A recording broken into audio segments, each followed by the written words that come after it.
Much better.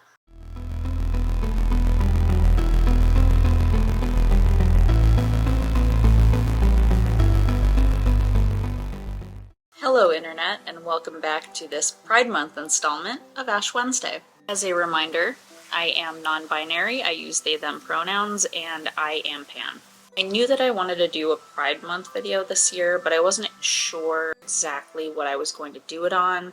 I had a lot of topics that I wanted to cover, from transvestigators to anti-trans and anti-gay legislation that's been passed recently, as well as conservative grifters using transphobia and homophobia to further their own agenda. And then I watched a video that Ty Turner put out this month, The Life of a Thriving Trans Man. Just realized how exhausted I am, and I'm sure a lot of other people are as well, of focusing on all of the negativity in our community. As important as it is to know that these things are going on and to fight for our rights, sometimes it's nice to just take a little bit of time to focus on the positive and the good things that have happened recently within the LGBTQ+ community. I just wanted to make this video as kind of a palate cleanser for people in the queer community to watch this and focus on the positives and not all of the very scary and real things that are going on,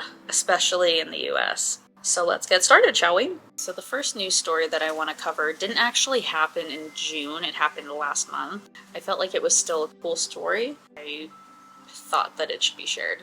So locally we have a very beloved drag queen here in Salem, Miss Diamond Wigfall. She taught a class on drag makeup for teens at the Peabody Institute Library of Danvers. So the community had a heads up that there were going to be some protesters at the event. I think there were like 10 protesters that showed up, and then there were a couple hundred counter-protesters that showed up. It's the most beautiful show of support that I have ever seen. The next story that I want to talk about has to do with the Florida drag ban and Hamburger Marys. It's like on Friday, a federal judge issued a temporary injunction on the DeSantis law, calling it vague and overboard. And I'm just going to read this directly from the article. Hamburger Marys, the queer-centered burger chain that often features drag performances, has won a court victory against Florida Governor Ron DeSantis and his ban on all-ages drag shows, which he signed into law in May. He allowed the state to revoke licenses of businesses that let minors witness drag shows, while also imposing hefty fines in the case of an infraction. On Friday, U.S. District Judge Gregory Presnell placed a temporary injunction against the drag ban, blocking the law until a court case decides on its constitutionality. As the statute doesn't define a live performance, this could apply to any live event, not just an adult-themed event. And the judge ended up mentioning that Florida already has obscenity laws, and it's pretty clear that the law was meant to solely suppress the speech of drag queen performers. This ruling is the third blow to Ron DeSantis in just the past month when it comes to his anti-LGBT agenda. Not only that, it is one of many anti-drag laws that have already been blocked because they are so vague.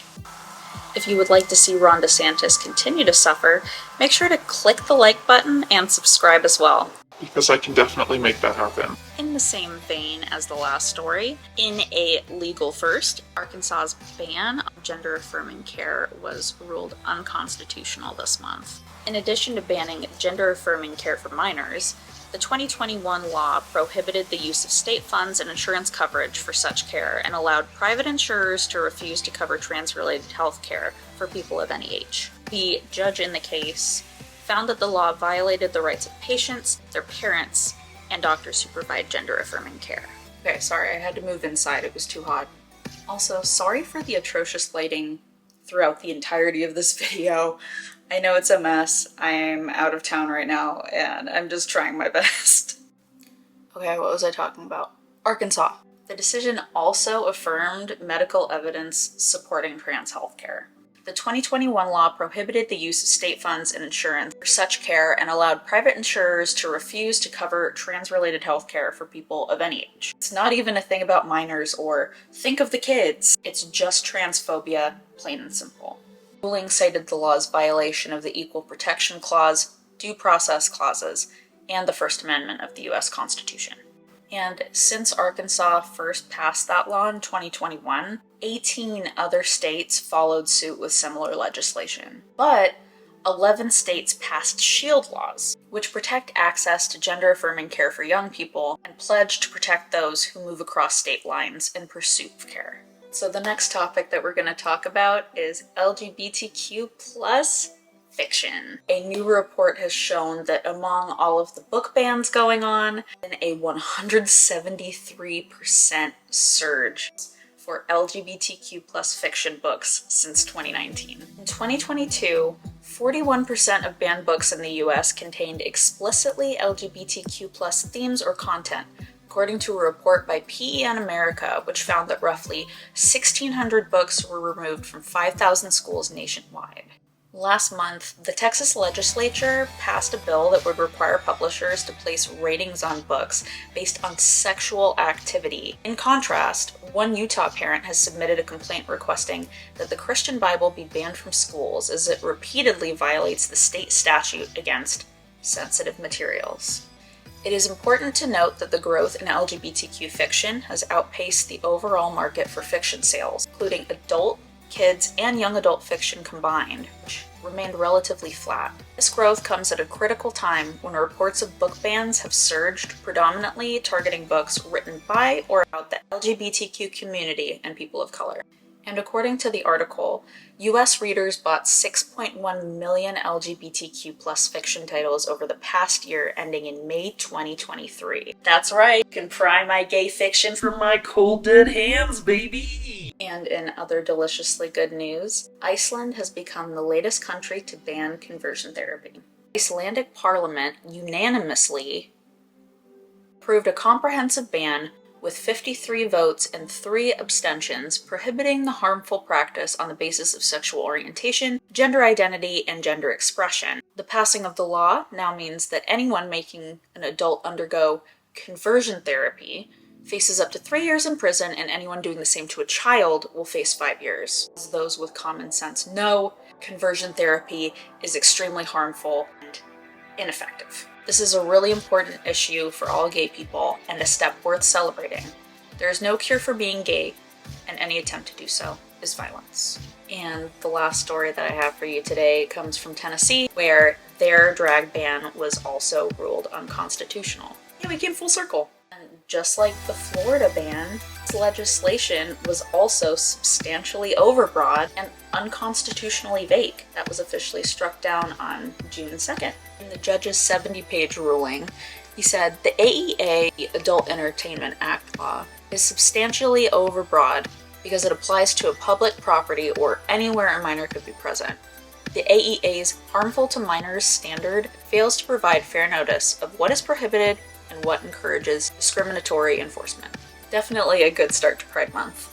This video was a little disorganized and a little off script for me. I'm hoping to have more content out in July. Remember to like this video and subscribe if you want to see more content from me.